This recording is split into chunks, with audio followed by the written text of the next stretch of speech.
안녕하세요. 사연 읽어주는 남녀입니다. 오늘도 와주셔서 감사드리며 그럼 오늘의 사연 바로 소개해드리겠습니다. 평생을 남의 덕으로 사는데 그게 다 자기가 잘해서 그런 거라고 생각하며 잘난 척하는 사람들이 있죠. 바로 저희 시아버지 얘기입니다.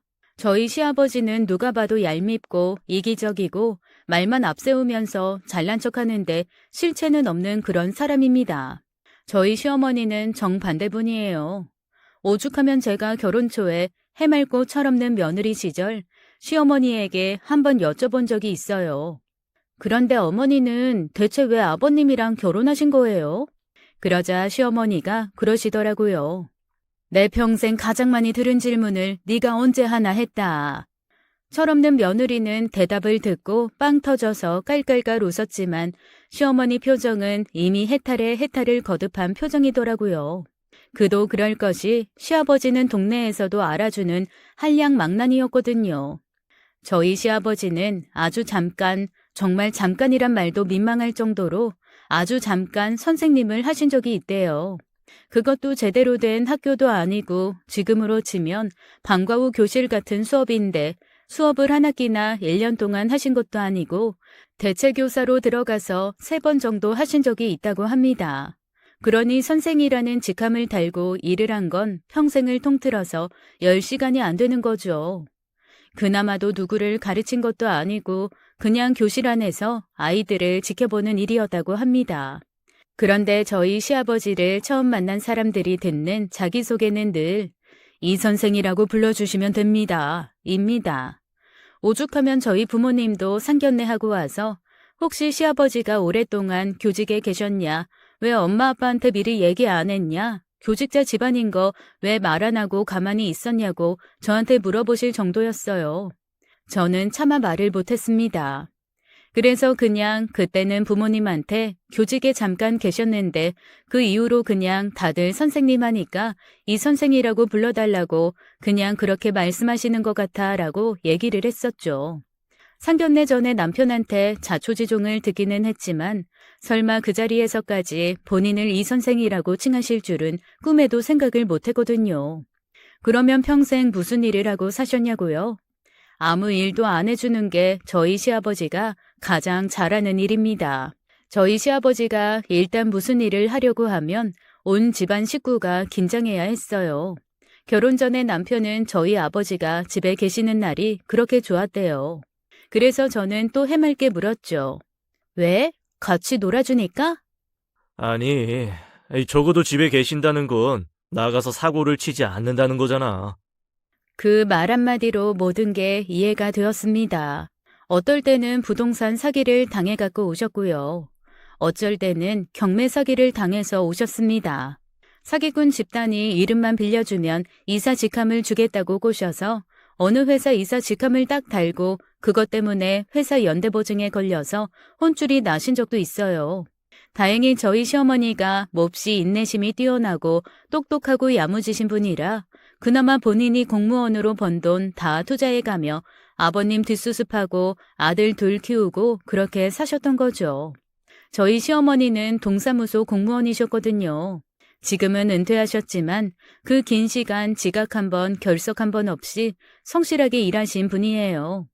은퇴하시고도 소일거리 찾고 야학 봉사도 하시고 요즘에는 비슷한 연령대 어른들에게 스마트폰 사용법 가르치시는 봉사도 하십니다. 그리고 워낙 공무원 생활이 오래되셔서 여기저기에서 일일 강사로 초청도 많이 받으세요. 정작 선생님 호칭은 저희 시어머니가 들어야 맞지만 저희 시어머니는 본인 입으로 한 번도 선생이라고 칭한 적이 없습니다. 통털어서 10시간도 안 되는 시간 동안 잠시 다른 사람 대타로 교실에 앉아있기만 했던 저희 시아버지가 선생이라는 명칭을 쓰실 뿐이죠. 처음에 제가 결혼하고도 제 남편이 그러더라고요. 우리 아버지는 정말 없는 사람 셈쳐. 무슨 말씀을 하시던 일단 한 귀로 듣고 한 귀로 흘려. 그게 우리 집에서 살아남는 제1법칙이야. 처음에는 뭘 이렇게까지 얘기를 하나 싶었는데 점점 살다 보니 그 말이 맞더라고요. 돈이라곤 벌어보신 적도 없고 어머님 덕분에 아들 둘 덕분에 사신 분이 어쩜 그렇게 자기 프라이드가 강하신지 말끝마다 내가 없으면 이 집안은 안 돌아간다. 내가 이 집안의 가장이다라는 얘기를 떵떵거리면서 하시는데 눈치 없고 할 말 다 하는 되바라지 며느리인 저는 몇 번이고 아버님이 하시는 게 뭔데요? 라는 질문을 하고 싶은 걸 꾹꾹 참아야 했습니다. 그런데 아버님도 제 표정이나 말투에서 그런 게 느껴지시긴 했나 봐요. 어느 날 저를 붙들어다 딱 앉혀놓고 굉장히 엄한 시아버지 모드로 저한테 그러시더라고요. 아니, 너 시애비가 얘기하는데 항상 눈빛이 곱지가 않아. 그거 굉장히 상스럽고 버릇없는 일이다. 우리 같은 양반집에서는 말이야. 그 순간 저는 참지 못했습니다. 아버님 양반집 아니던데요? 제가 결혼 전에 족보조사 다 했거든요.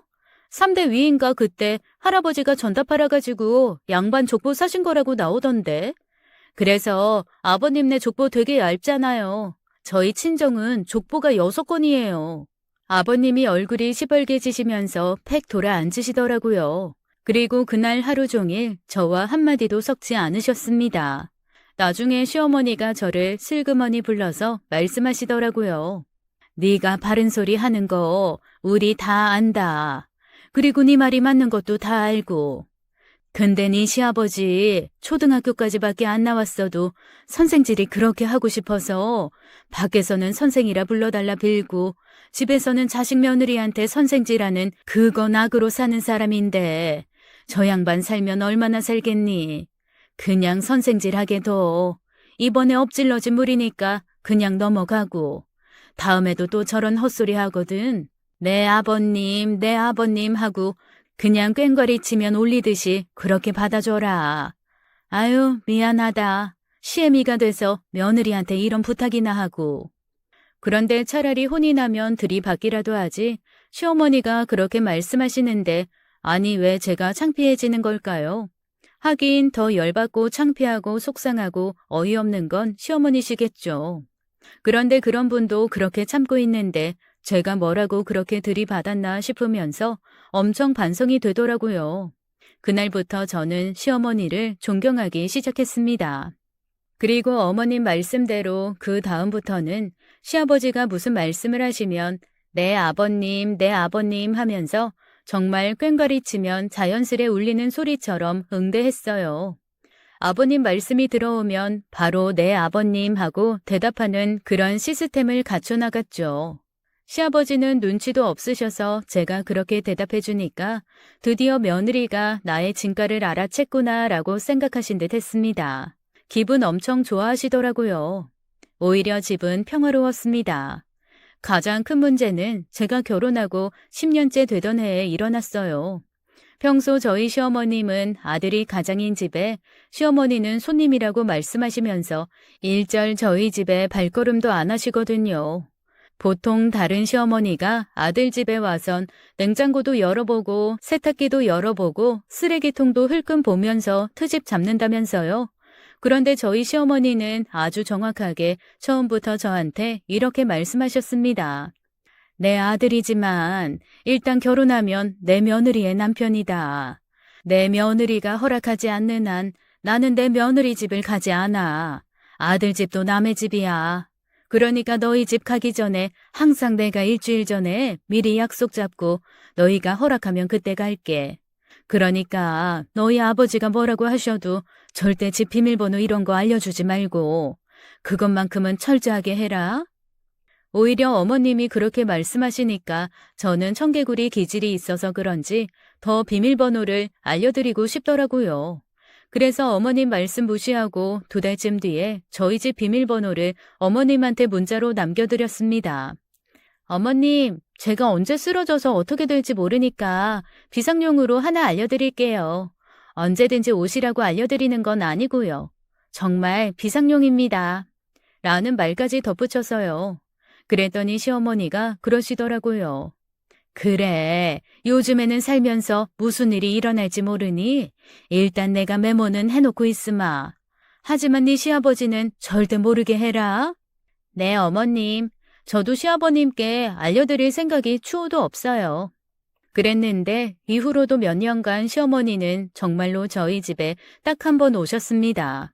그것도 저희 이 집 이사하고 집들이 한다고 온 가족을 불렀을 때 그때 한번 오시고는 절대 오지 않으셨어요. 그런 시어머니였는데 어느 날 남편이 저에게 전화를 한 거예요. 목소리가 엄청 흥분되어 있더라고요. 여보, 왜 그래? 무슨 일이야? 무슨 일인데 그렇게 흥분을 했어? 당신 그렇게 흥분한 거 처음 보는 것 같은데. 일단 집에 가서 내가 얘기하고 저기 좀 이따 어머님 가실 거야. 어머님이? 무슨 일 있으셔? 저기 엄마 좀 당분간 우리 집에 계셔야 될 것 같아. 왜? 무슨 일인데? 나중에 가서 얘기할게. 일단 엄마 문 좀 열어줘. 마침 저는 몇 년 전부터 회사 구조조정 때문에 일주일에 3일은 집에서 재택근무를 하고 나머지 이틀은 회사 나가서 오전 근무만 하는 형태의 일을 하고 있었습니다. 물론 그렇게 해도 충분히 성과는 나는 일이기 때문에 저로서는 훨씬 좋았죠. 하지만 집에 있는 시간이 길어졌다고 해서 제가 집을 잘 치우고 산 건 아니거든요. 오히려 집에서 일을 한다는 핑계로 더 안 치우게 되고 음식도 대충 시켜 먹게 되더라고요. 당연히 집은 엉망진창 조금도 정돈이 되지 않은 상태였습니다. 어머님이 오신다는 말에 그래도 눈치가 보여서 후닥후닥 치워야 되나 말아야 되나 하고 있는데 어머님한테 전화가 오더라고요. 네, 어머님. 방금 전화 받았어요. 언제쯤 도착이세요? 미안하다. 내가 집 앞인데 너 혹시 집 치우거나 그러는 것 때문에 나를 못 들여보내는 거면 지금 문을 좀 열어주고 만약에 그런 거 아니고 네가 따로 별도로 일 때문에 시간이 필요하면 내가 밖에서 기다리다 네가 들어오라는 시간에 들어가마. 아니에요, 어머님. 안 그래도 청소하려고 그랬는데 그럼 올라오셔서 청소 좀 같이 해주실래요? 그래, 내가 같이 치워줄게.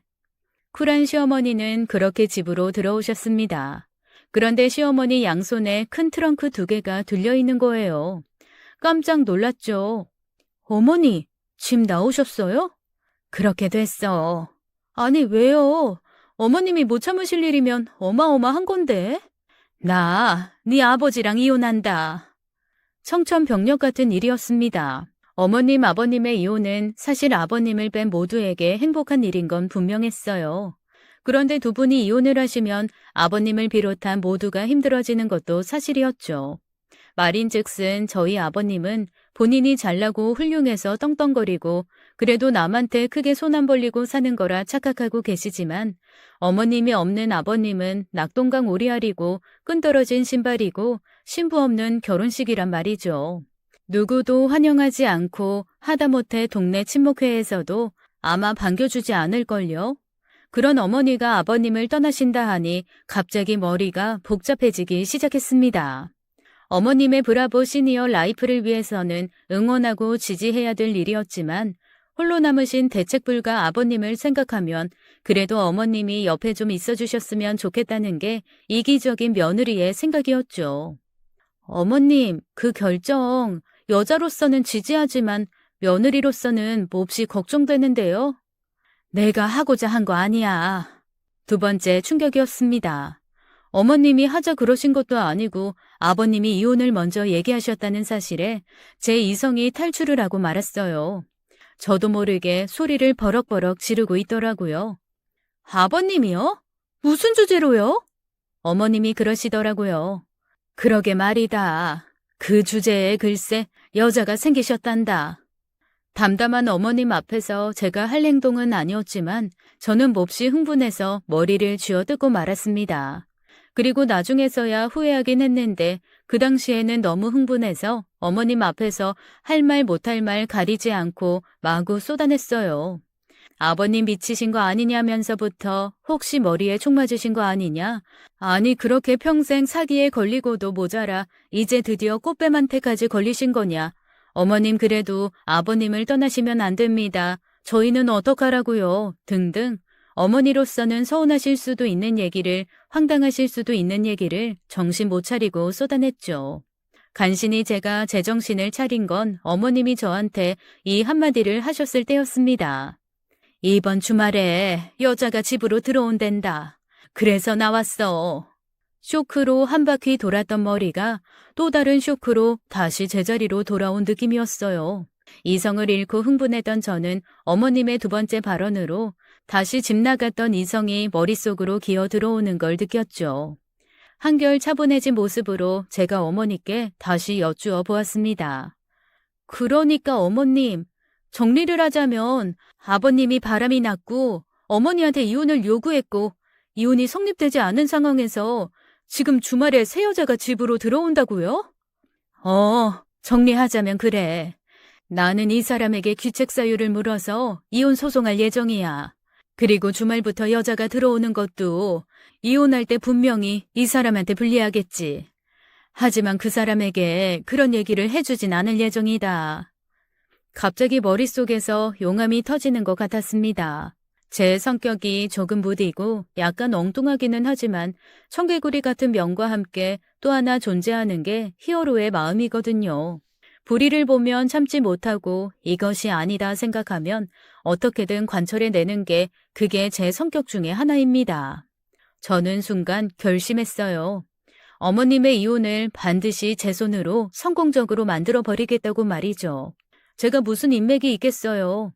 하지만 온머리를 굴리고 굴려 아빠의 친구의 사촌형이 변호사라는 걸 떠올렸고 엄마의 절친한 친구의 오빠가 자산운용관리사라는 것도 떠올렸습니다. 창피하고 사돈보기 민망하다며 말리는 어머님을 뒤로하고 저는 바로 부모님께 전화를 걸었어요. 그리고 길게도 말을 안 했습니다. 시아버지가 바람이 나서 어머님을 쫓아내시고 새로운 여자를 주말에 들이신대. 시어머니는 성공적인 이혼을 하셔야 되고 재산을 지키며 남은 재산을 증식시켜야 돼요. 엄마 아빠, 변호사하고 자산운용관리사 연 닿을 수 있죠? 소개 좀 해주세요. 제가 누구 딸이겠습니까? 저희 엄마 아빠 딸이잖아요. 저희 엄마 아빠도 저랑 성격 똑같거든요. 딱 듣자마자 두 분이 바로 알겠다라면서 전화를 끊고 변호사와 자산운용관리사와 연락을 하시기 시작했습니다. 시어머니가 그러시더라고요. 너무 경황 없이 나오느라 아무 준비도 못했다며 오늘 하루만 저희 집에서 자고 내일부터는 내가 호텔로 가겠다고 말이죠. 저는 펄펄 뛰었습니다. 그리고 어머님께 제안을 하나 했어요. 어머님, 제가 재택근무하는 건 아시죠? 알지. 너 일주일에 2번은 회사 나가고 3번은 집에서 일한다며. 그런데 제가 집에서 살림을 하는 게 아니라 일을 하잖아요. 이 집안 꼬라지가 보이시나요? 아주 잘 보인다. 이 집을 어머님이 관리해 주세요. 취업을 요청드리는 거예요. 대신 저쪽에 남편의 게임방으로 만들었던 방을 싹 치워서 어머님이 머무실 수 있는 방으로 만들게요. 너 네 남편 게임하는 게 싫구나? 네, 이걸 보고 일석이조라고 하죠. 저는 꼴 보기 싫은 게임룸이 사라져서 좋고요. 어머님은 방이 생겨서 좋고요. 게다가 저는 맛있는 밥과 빨래와 청소를 해줄 맘 편한 사람이 생겨서 좋고요. 어머님은 방세를 아끼실 수 있어서 좋고요.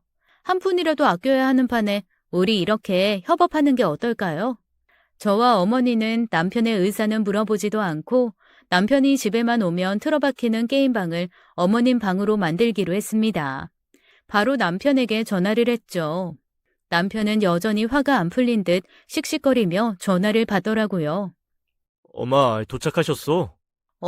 당분간 우리 집에 계셔야 될 것 같아. 집에 방이 없잖아. 응, 당신 게임룸을 어머님 방으로 바꾸기로 했어. 내 게임룸을? 당신 어머니잖아. 밖에서 호텔 생활을 하실 순 없지. 게다가 이혼이라는 힘든 일을 앞두고 계신데 자식인 우리가 어머님과 함께 있어야 하지 않겠어?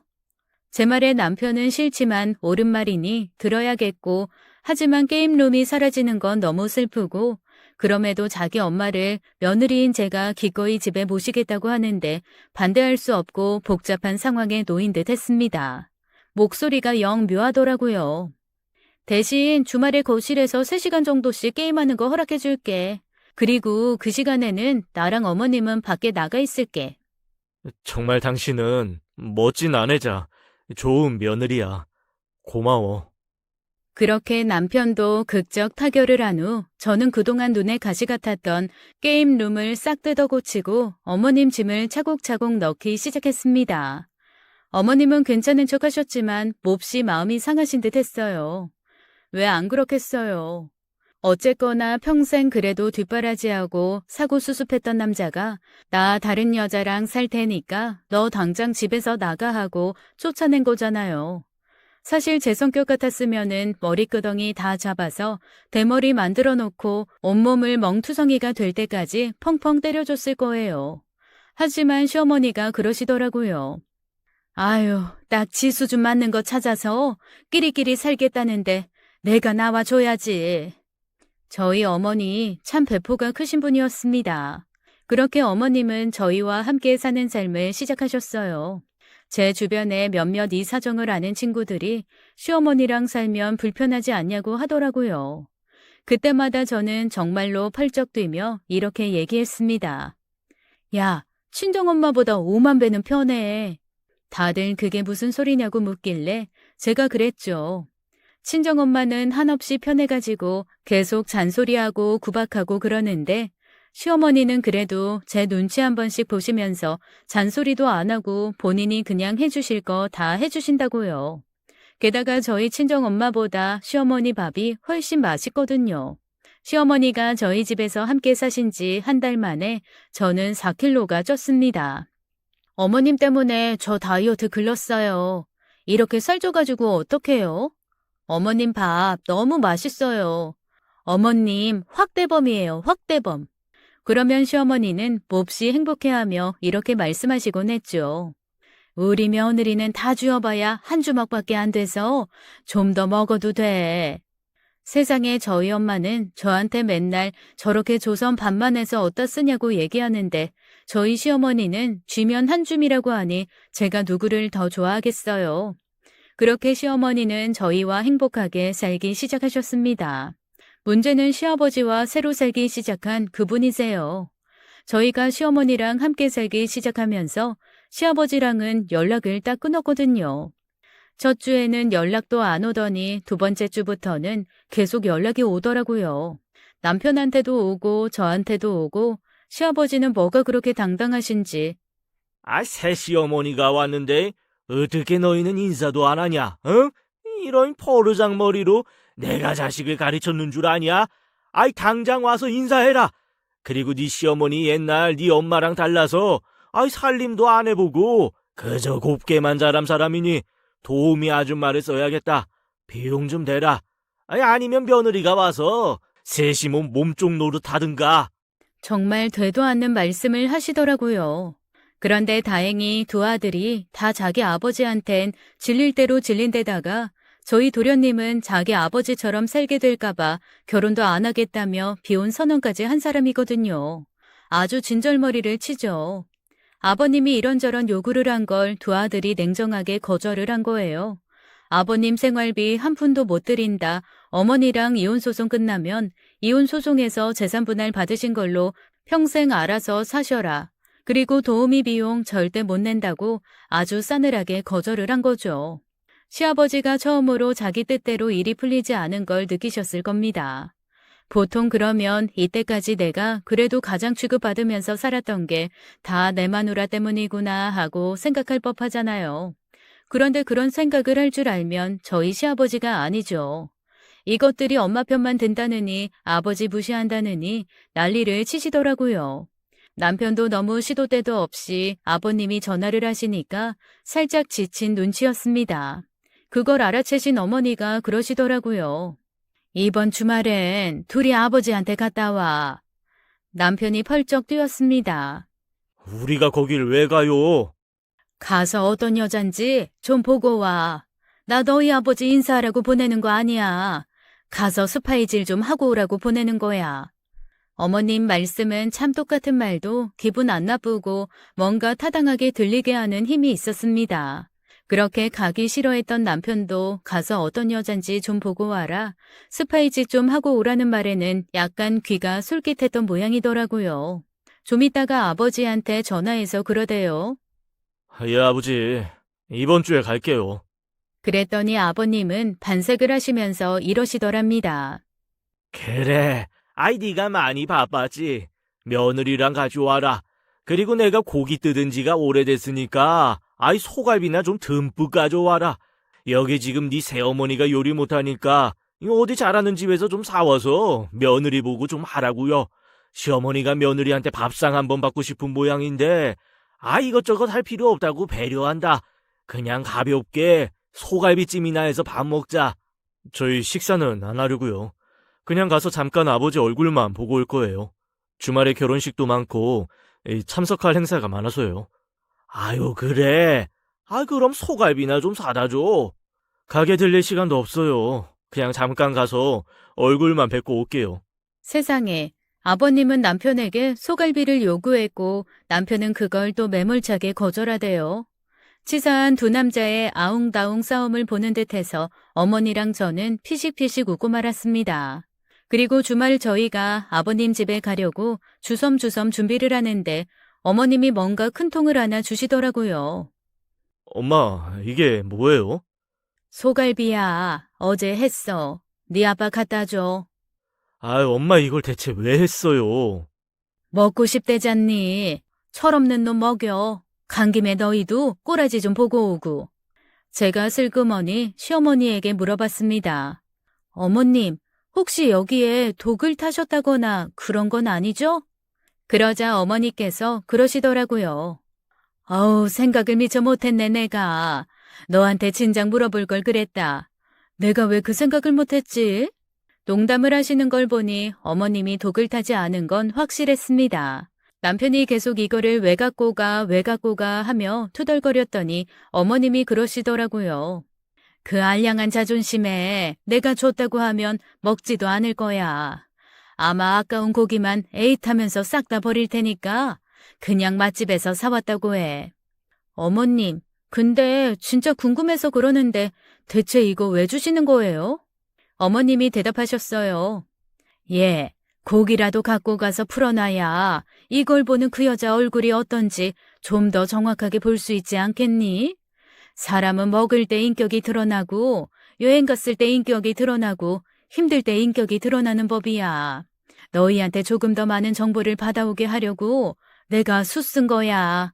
그러니까 갖고 가서 먹으면서 잘 관찰하고 와. 저희는 그렇게 어머님이 싸주신 갈비를 들고 아버님을 뵈러 갔습니다. 아버님은 언제나처럼 왕처럼 앉아가지고 거만하게 저희를 맞이하시더라고요. 그리고 아버님의 옆에는 다방이나 술집에서 일할 것 같은 여자가 새초롬한 얼굴로 앉아 있었습니다. 아버님 팔짱을 딱 끼고 말이죠. 그 인사들 해라. 원래 정식으로 좀 식도 올리고 제대로 자리도 마련을 하고 그래야 되는데 아직 이것저것 얽혀있는 문제가 많아서 내가 이 사람한테 미안한 게 많다. 이 사람이 워낙 너그럽고 이해심이 많아서 그냥 넘어가 주는 거지. 사실 일반 여자 같으면 이렇게 나랑 같이 지금 살지도 않아. 제 안에 바른 소리하는 또 다른 자아가 하고 싶은 말을 꾹꾹 참느라 제 얼굴은 점점 일그러져 갔습니다. 남편은 아예 여자 쪽은 쳐다보지도 않더라고요. 그러자 여자가 셀쭉거리면서 저희 아버님한테 그러는 겁니다. 아우, 애들이 버릇은 없다. 어떻게 큰 절도 안 올려? 에이, 저래라. 너희 어머님이시다. 그 얘기를 듣고 남편이 그러더라고요. 남편이 순한 편이기는 하지만 한번 정색하고 말하면 사실 아버님도 좀 깨갱하게 무섭거든요. 그래서 저도 평소에는 대들기도 하고 놀리기도 하지만 결정적인 순간에는 싹꼬리 내리고 그럽니다. 전 이날 살면서 가장 무서운 남편의 표정을 보았어요. 제 어머니 따로 있고 아버지가 누구랑 살던 상관없는데 저희한테 어머니 소리 요구는 하지 마세요. 어머니 아니에요. 그러자 아버님이 말로는 남편을 이기지 못할 것 같고 뭔가 권위는 세우고 싶으셨는지 손에 잡히는 대로 물건을 집어 남편에게 던지기 시작했습니다. 처음에는 베개, 그 다음엔 쿠션, 그리고는 재떨이가 날아왔죠. 근데 남편은 아무렇지도 않은 듯 날아오는 물건들을 툭툭 발로 쳐내면서 이러려고 부르셨냐며 가보겠다고 일어나더라고요. 저만 어리버리하게 서 있었죠. 나중에 들었지만 남편은 자기가 그러고 나가면 저도 얼른 따라 나올 줄 알았대요. 하지만 전 그럴 수가 없었습니다. 왜냐하면 시어머니가 염탐을 하고 오라고 했으니까요. 저의 염탐은 아직 끝나지 않았거든요. 그렇게 남편이 쌩 나가버리고 저는 우뚝 홀로 외로이 시아버지와 시아버지의 새 여자 앞에 멀뚱멀뚱 서 있게 되었습니다. 시아버지가 제 남편 욕을 하면서 저를 흘끗 보시더라고요. 그래, 너도 큰절 안 할 거냐? 아버님, 이 와중에 제가 큰절한다고 해서 뭐가 달라지겠어요. 저 사람도 저러고 나간 판에. 그나저나 아버님 원하셔서 갈비 가져왔는데. 세상 단순한 우리 시아버님이 갈비 소리를 듣더니 눈이 반짝하시더라고요. 그리고는 허둥지둥 다가와 제가 가져온 통을 열었습니다. 아이고, 이 냄새 좋다. 그런데 뭐 이거 한 통밖에 없냐? 에이그, 기왕 사오려면 2통 사오지 그랬어. 아버님, 이것도 돈 만만치 않아요. 그나마 저랑 남편까지 먹을 거 한꺼번에 해온 거라 양이 이만큼이었어요. 원래는 절반만 사려고 했다고요. 아유, 뭐 이런 걸 누구 코에 붙인다고 넷이서 먹어. 나랑 이 사람이랑 둘이 한 끼면 그냥 고기 좀 꼈나 하면서 먹겠구만. 아유, 임자 이리 와요. 고기 먹어. 아우, 나는 한우 아니면 못 먹는데. 자네 이거 혹시 미국산이나 호주산으로 했나? 글쎄요. 가게에서 미국산인지 호주산인지 국산인지 안 보고 샀는데 모르겠는데요. 나는 한우가 아니면 영 비위가 상해서 못 먹거든. 아이, 뭐 저기 한우겠지. 요즘 뭐 저기 비싼 갈비집은 한우로 하자뇨. 와서 먹어 임자. 이거 아주 간이 잘 된 것 같죠? 그럼 뭐 성의가 있으니까 맛이나 볼까? 한 입 먹으면 알지 뭐. 한우인지 아닌지. 그렇게 있는 대로 고상을 떨던 여자는 딱 앉아서 한 입 먹자마자 눈이 반짝하더라고요. 그리고 무슨 아구 귀신이 들린 것처럼 개걸스럽게 고기를 먹기 시작했습니다. 쩝쩝거리면서 이새에 낀 고기를 쫙쫙 빼가면서 아버님과 서로 먹여주고 자기도 먹고 국물에 밥 비벼 먹고 진짜 사흘 굶은 사람처럼 퍼먹더라고요. 비싼 갈비가 그렇게까지 촌티나는 음식이 되는 거를 저는 처음 봤습니다. 한참을 먹던 그 여자가 그러더라고요. 한우 맞네. 내 입에 짝짝 달라붙어. 어머, 이 집 갈비 잘한다. 이거 어느 집 갈비야? 제 아내 청개구리가 또 불쑥 고개를 들었습니다. 그거 뭐 잘하는 집에서 가져왔어요. 그러자 시아버지가 그러시더라고요. 어떻게 내 입맛에 이렇게 착착 맞냐? 야, 이 집 어딘지 좀 여기서 좀 자주 사와라. 도저히 못 참겠더라고요. 아버님, 인제 갈비 못 사요. 그게 무슨 소리야? 이제 영업 안 한디? 아니요. 어머님이 해주신 갈비거든요. 저희 먹으라고 해주신 건데 그냥 제가 좀 싸운 거예요. 아버님이 하도 갈비 얘기를 하셔서요. 그러자 이미 거의 다 먹어서 바닥을 보이던 갈비를 아버님이랑 그 여자가 먹던 것을 멈추고 저를 째려보더라고요. 그 여자가 그랬습니다. 아, 진짜 어쩐지 맛 이상했어. 여기 독이 들었을지 어쨌을지 어떻게 알아?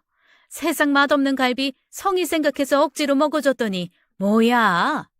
방금까지 맛있다고 손가락까지 빨아드셨으면서? 자기 전처가 한 거야? 짜증나. 그러면서 여자는 휙 방으로 들어가 버리고 아버님은 씩씩거리면서 저한테 그러시더라고요. 너희 네 어머니랑 연락하냐? 그럼요. 어머니신데요. 너희 어머니는 이제 저 사람이요. 내가 새로 결혼을 했는데 당연히 저 사람이 어머니지. 어머니를 하늘처럼 모시라고. 하늘처럼. 너희 그렇지 않으면 내 재산이고 뭐고 단 한 푼도 안 갈 줄 알아. 저는 속으로 생각했습니다. 아버님 재산이 있기나 하겠습니까? 그나마 솜털처럼 미미한 재산도 다 어머님한테 갈 거예요. 제가 어떡하던 그렇게 하게 어머님 앞에 오만 사람 다 붙일 거니까요. 하지만 그 얘기를 겉으로 하진 않았습니다. 그냥 또 치면 울리는 징처럼 내 아버님 하고 말았죠. 그렇게 빈 갈비통을 들고 밖으로 나왔더니 남편한테 부재중 통화가 7통이나 와 있더라고요. 무음으로 해놔서 몰랐죠. 그제서야 남편에게 전화를 했습니다. 뭐해, 당장 안 나오고. 나 집 다시 들어가기 싫어가지고 계속 자기한테 전화했는데. 갈비 먹는 거 보고 나왔어. 이 와중에 갈비를 먹였다고? 한우 아니면 안 먹겠다고 버티더니 바닥까지 보이게 긁어먹다가 어머님이 해주신 갈비라는 거 알고 빈정상해서 방으로 들어갔어. 남편이 그러더라고요.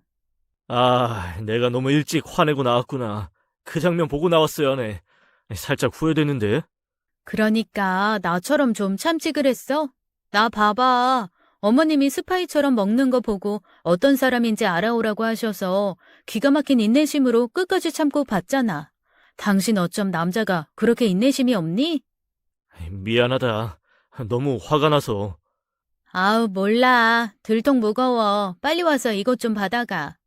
그렇게 아버님 집 근처에서 제가 언제 나올까 기다리던 남편과 함께 집으로 향했습니다. 그리고 어머님께 모든 얘기를 다 해드렸죠. 그랬더니 어머님이 배를 잡고 웃으시면서 얘기하시더라고요. 미국산 소갈비 중에서도 타임세일로 엄청 싸게 파는 게 있어서 에휴, 그냥 개나 준다 생각하고 그거 사서 갈비를 하셨다고 하더라고요. 그러면서 저희한테 한솥 되는 갈비찜을 해놓으시면서 그러셨습니다. 이거는 너희 먹을 한우야. 어서 먹어. 어머, 한우 아니면은 두드러기 난다고 했던 여자분 오늘 저녁에 두드러기로 오지게 고생하겠네요.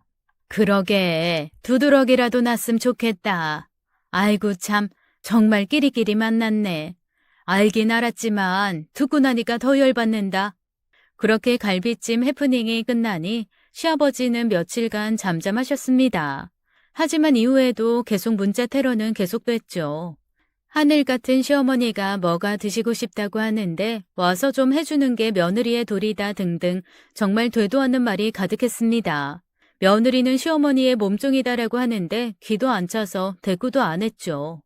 그리고 그쯤 저희 시어머니는 저희 부모님이 소개해준 변호사와 자산운용관리사를 만나 조금씩 이혼 준비에 돌입했습니다. 그리고 결국 재산을 3분의 2 정도 받아내는 걸로 이혼 판결이 났죠. 아무 준비 없이 재산의 절반은 자기 거라고 굳게 믿고 있었던 시아버지가 펄펄 뛰었지만 워낙 시어머니가 준비를 잘하셨고 자식들의 증언도 한몫해서 혼인의 귀책 사유 및 가정생활에서의 기여도가 없었던 점까지 다 참작을 해서 시아버지는 고작 7천만 원 정도를 받고 이혼을 하게 됐습니다. 그러고 났더니 시아버지와 함께 사는 여자분이 엄청 시아버지를 구박하는 게 느껴지더라고요. 아마 모르긴 몰라도 저희 생각에는 시아버지가 다방이건 술집이건 다니면서 만난 여자한테 자기가 이혼만 하면 수억대 부자일 거고 그 재산을 가지고 너를 노년에 행복하게 해주겠다는 식으로 꼬신 것 같았어요. 그것만 믿고 덥석 달려들어서 결혼하겠다고 한 여자도 여자지만 그런 여자한테 반해서 세상 좋은 시어머니 내쫓고 이혼이 완료되지도 않은 상황에서 동거부터 시작한 아버님도 똑같은 거죠. 아버님이 자꾸만 혼인신고를 하자고 하는데 여자분이 차일피일 미루면서 그냥 아버님이 가지고 있는 현금만 야금야금 뺏쓰는 것 같더라고요. 자기도 아마 발목 잡히긴 싫었겠죠.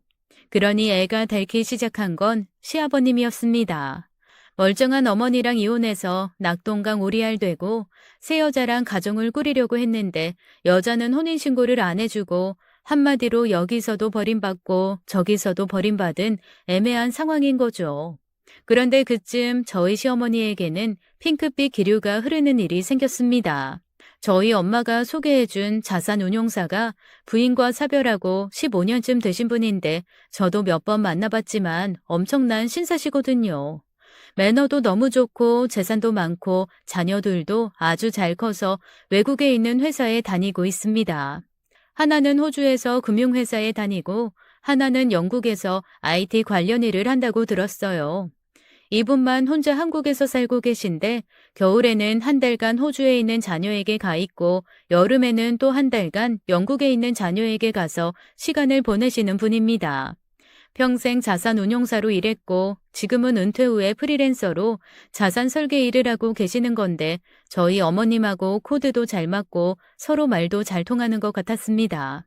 특히 이혼이 완료된 후에 저희 어머님한테 실제적으로 운용할 수 있는 현금 자산이 생긴 거잖아요. 거기에 대한 포트폴리오를 엄청 꼼꼼하게 짜주셨다고 하더라고요. 그리고 어머님이 스스로 어딘가에 투자를 하고 관리할 수 있도록 하나하나 알려주시는 것 같았습니다. 당연히 어머니와 그 자산운용관리사가 만나는 시간이 잦아졌고 어머님은 점점 화사해지셨어요. 제가 슬그머니 물어봤습니다. 어머님, 이혼하자마자 연애 시작? 그랬더니 어머님이 얼굴이 빨개지면서 그러시더라고요. 예, 쓸데없는 소리 하지 마. 늙은이가 흉해. 어허, 어머님이 늙은이라뇨. 100세 시대에 어머님은 청춘이에요.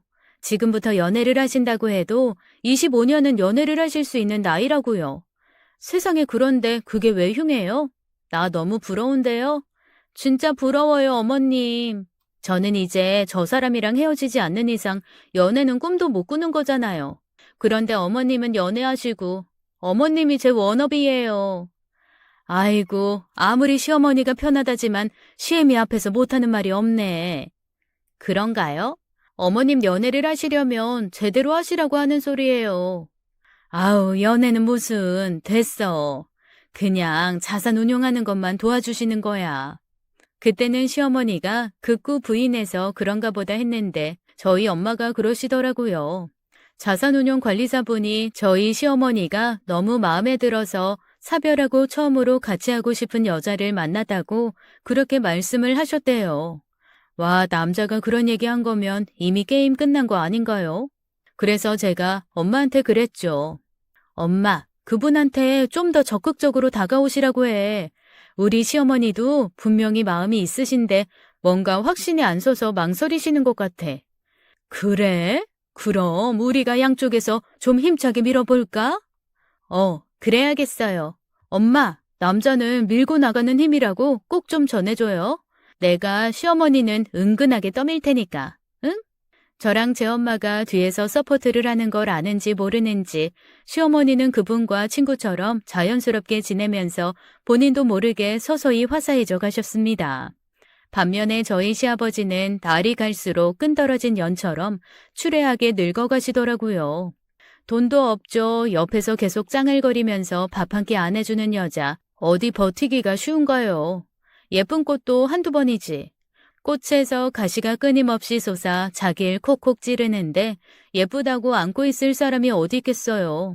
시아버지와 그 여자가 점점 싸우는 날이 늘어났고 시아버지가 저와 남편 그리고 도련님을 불러대는 날도 잦아졌습니다. 그래도 갈 때마다 시아버지는 내연녀가 하늘 같은 시어머니라며 곱게 모시라는 얘기를 끊임없이 하시더라고요.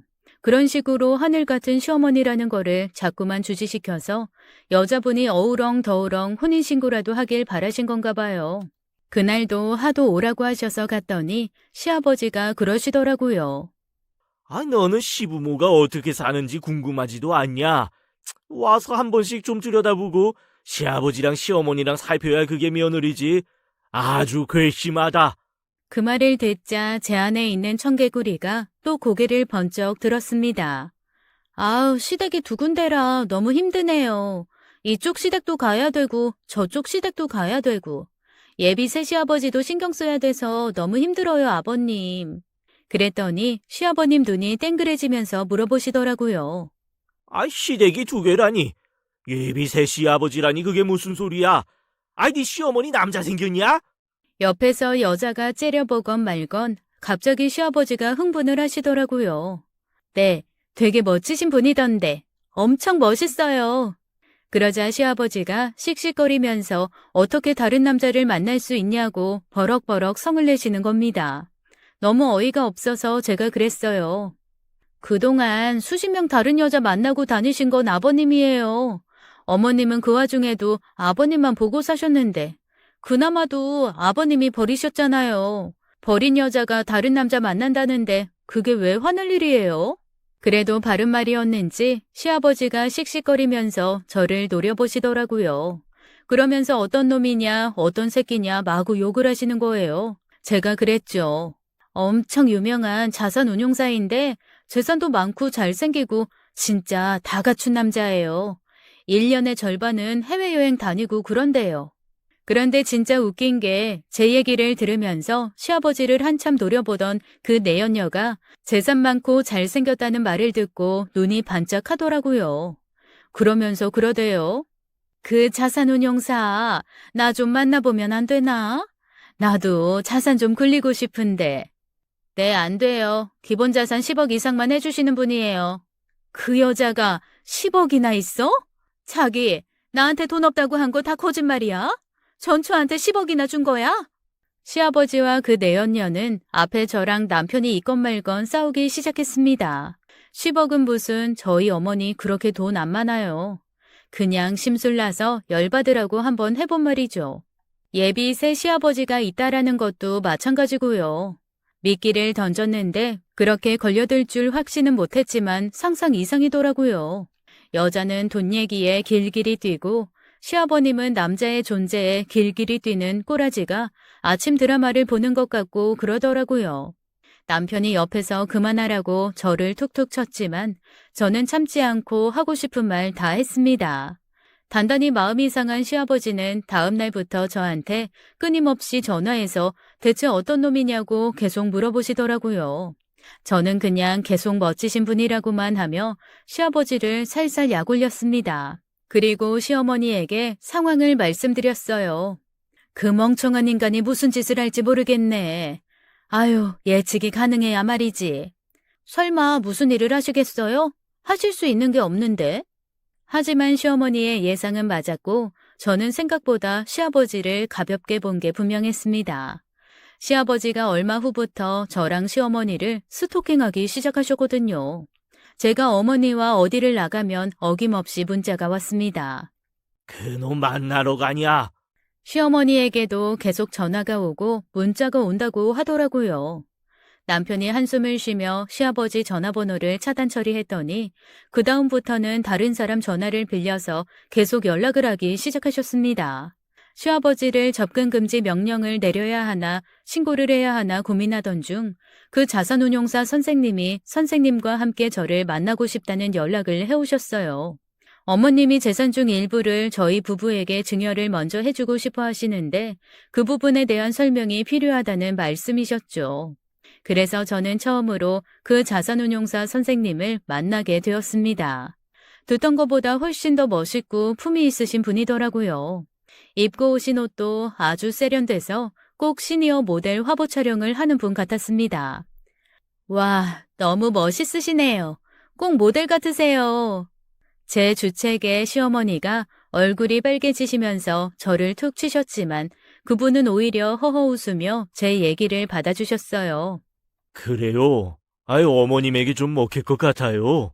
어머, 선생님, 무슨 그런 말씀을. 완전 먹힐 것 같습니다. 앞으로 봐도 뒤로 봐도 완전 저희 어머님 취향이신데요? 예, 아우, 진짜 못하는 말이 없어. 아니, 왜요? 아니, 며느님이 아주 솔직하고 씩씩한데 저 처음으로 여사님 앞에서 자신감이 생겼습니다. 아우, 진짜. 저는 그렇게 수줍어하는 시어머니도 처음 봤고 예쁘게 웃으며 누군가와 눈맞춤을 하는 시어머니도 처음이었습니다. 그게 뭐라고 뭔가 뭉클하면서 눈물이 울컥 올라오려 하더라고요. 하지만 늘 깽판 치는 사람은 그런 감동적인 순간에 나타나는 법이죠. 카페 안에서 화기애애하게 얘기를 나누던 저희 앞에 불청객이 불쑥 나타났습니다. 바로 시아버님이었죠. 잘하는 짓이다. 아이, 며느리까지 앞세워서 남사스럽게. 뭐래 진짜? 여긴 어떻게 알고 왔대? 어떻게 네가 나한테 이럴 수가 있냐? 아이, 어떻게 딴 남자를 만날 수가 있어? 허이구, 누가 들으면 순정파 나신 줄 알겠어. 사는 동안 내내 사고치고 다니다가 늙음하게 바람나서 날아간 게 누군데? 아이, 그건. 아이, 남자가, 응? 아이, 그럴 수도 있고 그런 거지. 공공장소에서 이렇게 시끄럽게 하실 건 아닌 것 같고, 나가서 말씀하실까요? 하신 말씀 있으시면. 아이, 느냐? 내 마누라랑 놀아나는 놈이. 거참. 이혼까지 하신 마당에 마누라라니요.